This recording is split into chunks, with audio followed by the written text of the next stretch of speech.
రోజు మరణం వచ్చేది సహజం, శాశ్వత జీవించడం ఎవరికి సాధ్యం కాదు. పుట్టు చావు రెండు ఒకటే అనుకోవాలి.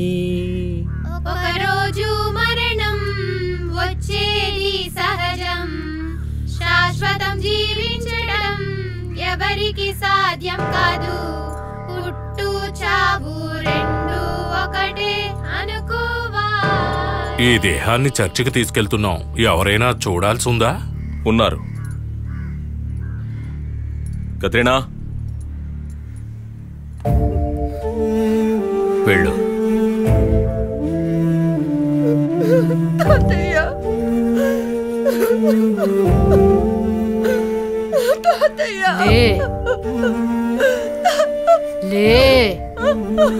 రామ్మా, నువ్వు రామ్మా. ఓవే చెప్తున్నాం కదా పో.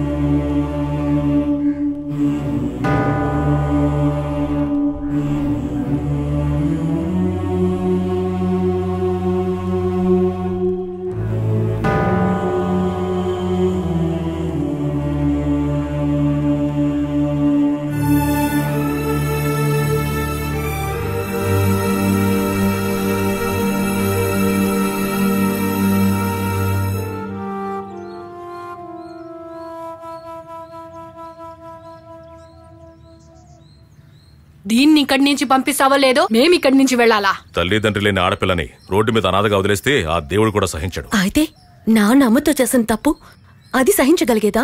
అయితే సహించొద్దు. తప్పు చేయడం కంటే పెద్ద తప్పు దానికి తోడుగా ఉండడం. మరి దానికి ఇప్పుడు ఏం చేయాలి? వద్దన్నయ్య, నేను వెళ్ళిపోతాను. నా గురించి మీరందరూ గొడవ పడద్దు. నువ్వు మాట్లాడుకో. మిమ్మల్ని అందరినీ ఈ స్థాయికి తీసుకురావడానికి మా నాన్న నేను ఈ అడవిలో కష్టపడింది 1-2 సంవత్సరాలు కాదు, 16 సంవత్సరాలు. రాత్రి పగలు తేడా లేకుండా మా నాన్న నేను కష్టపడడం వల్లే మీ అందరికి ఇదిగో ఇటువంటి మంచి మొగుడు దొరికారు. తెలుసుకోండి. ముఖ్యమైన విషయం, ఇది నేను కూడా చెవటొడిచి కట్టిన ఇల్లే. ఇక్కడ ఎవరు ఉండాలో వెళ్ళిపోవాలో నేనే చెప్పాలి. అయితే అలెక్స్ ఒక పంచాయి, ఆ షేర్ మాకు ఇచ్చేయండి. నీకు రావాల్సింది దీన్ని పెళ్లి చేసుకున్నప్పుడు ఇచ్చేసాను కదా, 75 తులాలు. అలా 75, 100 అని ప్రతి ఒక్కరికి ఇచ్చేసాను. ఇంకా కావాలంటే ఇస్తాను.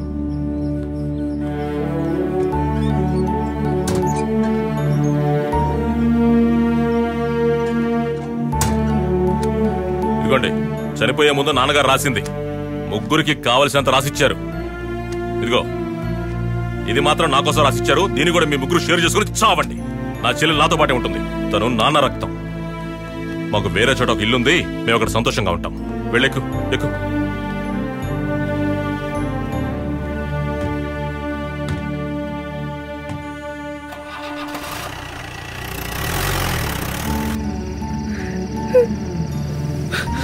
ఎందుకు ఏడుస్తున్నావు? నాన్నగారు కూడా వెళ్ళిపోయారుగా, ఇక్కడ నాకెవరున్నారు? మరైతే నేనెవరిని? ఇకపై తల్లైనా తండ్రినైనా అన్ని నేనే. ఏంటి, నువ్వెందుకు బాధపడకూడదు? ఏది చూడు, నీకు అన్నయ్య ఉన్నాడు, బంగారు తల్లి.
రేయ్, ఫిలిప్పోస్ గారు మాత్రమే చనిపోయారు, ఆయన కొడుకున్నాడు. ఇది మా నాన్నగారు స్థాపించిన జెండా. ఇంకొకసారి ఈ జెండాను తాకితే నీ రక్తంతో ఇక్కడ ఇంకో జెండాను స్థాపిస్తాను.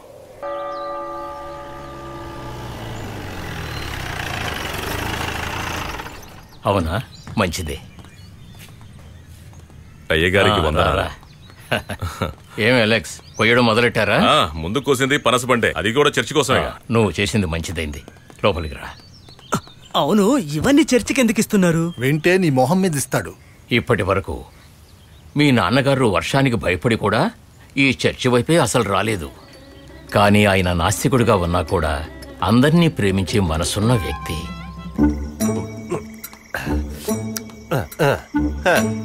ఏం చేస్తున్నావురా నువ్వు పిచ్చి చేష్టలు? అరే, దీన్ని కూచిపూడి అంటారు. తెలియకపోతే నోర్మై, ఇది భరతనాట్యం. ఇది భరతనాట్యం గిరతనాట్యం ఏం కాదు. మరి ఇది ఒక వెరైటీ డాన్స్. అయితే ఈ వెరైటీ డాన్స్ కి మనమే ఒక పేరు పెడదాం. ఇది వెరైటీ డాన్స్ ఏం కాదు, డర్టీ డాన్స్. ఆ అమ్మాయి ఇద్దరు అన్నలు చూస్తే చచ్చిపోతారు. ఎందుకంటే ఆ ఇద్దరికి ఒకే ఒక చెల్లెలు. వాళ్ళ దగ్గర నువ్వు జాగ్రత్తగా ఉండాలి. అన్నా, ఆ అమ్మాయి పేరేంటి? పేరు తెలుసుకుని నువ్వేం చేస్తావురా? నువ్వు కళ్ళు దాగు. అమ్మాయి పేరు ఏమై ఉంటుంది? అంజలి, ఏంటి?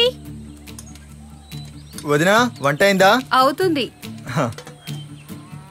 అంజలి, ఇలా రా. వసే, నువ్వు సంతకెళ్ళినప్పుడు ఇవి కూడా ఇచ్చే. నా వల్ల కాదు, నాకు వాడి మొహం చూస్తేనే మండుద్ది. నువ్వెందుకు వాడి ముఖం చూస్తున్నావు? మీరు కొంచెం వెళ్తారా? ఆవుకు పెట్టిన గడ్డి డబ్బులు కూడా రావు.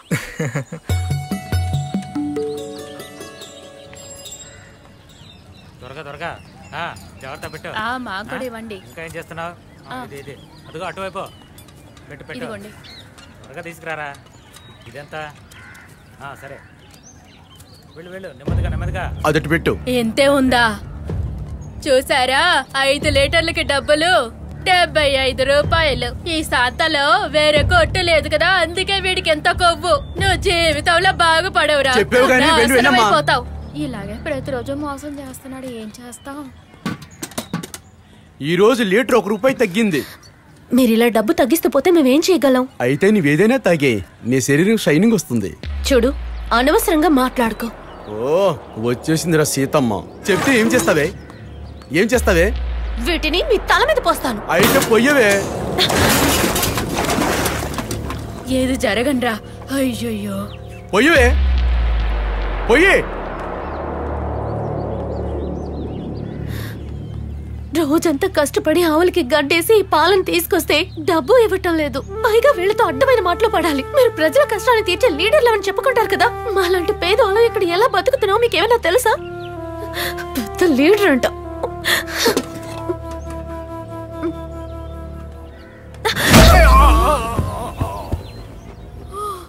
దీనికి బాగా సొట్టబడింది, తీసుకెళ్లి సొట్ట తీసే. చర్చిలో డాన్స్ చేస్తున్న అమ్మాయిల మధ్యలో నేను మొట్టమొదటిసారి ఆనని చూశాను.